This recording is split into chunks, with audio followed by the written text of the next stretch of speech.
Hi boys and girls, welcome to another wonderful week of learning. If you recall last week, Mrs. Day introduced you to our friend Ziggy, and I think Ziggy wants to come back because he has something he wants to say to all of you. Hello boys and girls, I just want to say how incredibly proud I am of all the work that you've been doing at home. And your graphic organizers were excellent. I can't wait to see the books that you create after using your graphic organizer. And you know that Ziggy loves to read, so that's my favorite thing to do.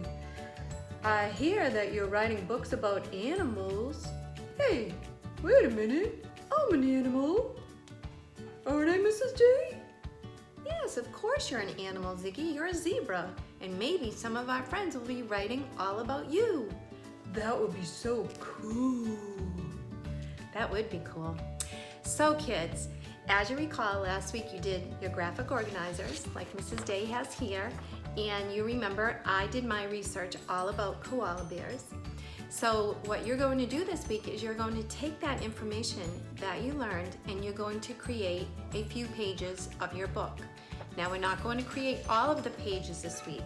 The only things that you are going to create are, you are going to create your cover page, okay? Just like Mrs. Day's page here, okay?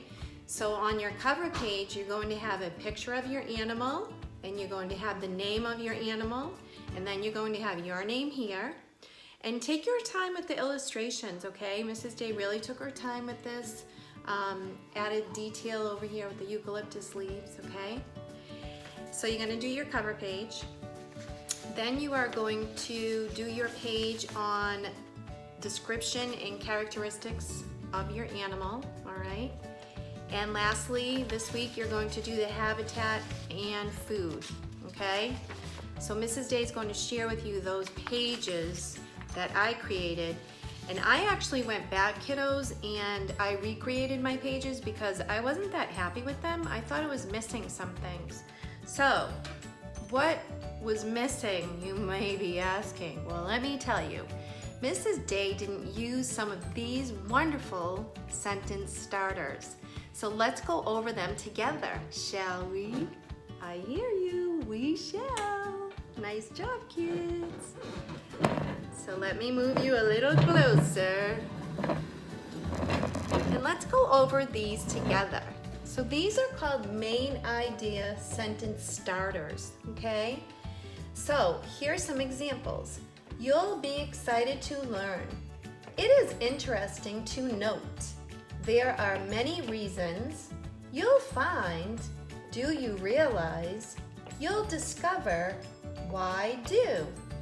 So, like Mrs. Day explained to you, I went back and I rewrote some of my pages and added these sentence starters to make it more lively, right? So let me tell you what I did. On my description and characteristics page, I drew a label or a diagram of a koala bear, and then I labeled it after. And then I also added a real picture of a koala bear. And this is what I wrote. You'll be excited to learn that koalas are small animals with thick, fuzzy gray fur. They are about 3 feet long and they can weigh between 14 to 20 pounds. You see how I added that sentence starter and it really just made my writing pop and come alive. Remember, anytime we write, we want to engage our audience. We want to hook them in, right? That's why Mrs. Day went back and revised it. So you're going to create your page too, and feel free to include a diagram with labels. You can include real pictures that you find on the internet, or you can draw your own, okay? It's your turn to be creative. And remember, your graphic organizer is what you're going to use to help you write that page, okay? Because you have all the facts here, but now you're going to place those facts into complete sentences this week, all right? This is how we conduct research, kids. You always want to have a graphic organizer to help you first, and then we go back and we do the finished project. project, okay?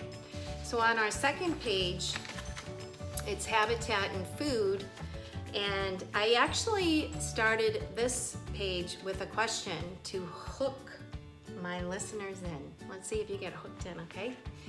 I wrote, did you know that koalas only live in Australia? You'll find them in trees. They eat eucalyptus leaves. Guess what? They get water from the leaves too. So interesting. You see what Mrs. Day did there? I added some questions to really hook you in. And that's what you want to do too when you do your writing this week. I want you to think about these main idea sentence starters and really think about what you're going to say to your audience, because remember, friends are going to read this book. And you know who's also waiting to read your book is... That's right, kids, it's me. I can't wait to hear your books. I know they're going to be fantastic. Oh, you know what, Ziggy? When we do fantastic, we actually do this. Ch-ch-ch. Fantastic. Right, kiddos? Yeah. Unfortunately, Ziggy can't do it because he doesn't really have any hands. So, but that's okay. All right, kids. Looking forward to all the great work that you're doing this week. And keep on reading. All right, boys and girls. I look forward to all of the work that you're doing this week and our Zoom meetings and reading together and learning together at home. All right. Bye-bye, butterflies.